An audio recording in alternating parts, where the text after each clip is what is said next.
Hello guys, in this video I am going to show you how to select who can message you on the pinterest.com website.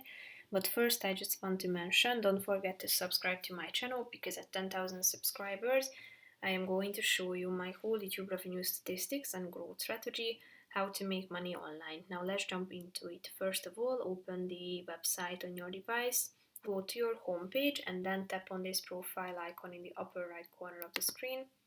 Click on edit profile in the middle and then tap on social permissions on the left side. Go to the messages section and here you can set who can message you, friends. If you want to edit it, you can set direct messages, message request or ignore.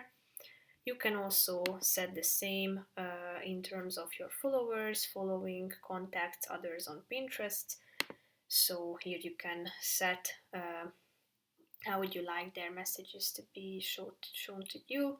So tap on relevant buttons and click on the save option down below to update this section. So that's pretty much it for this video guys. See you in the next one. Bye bye.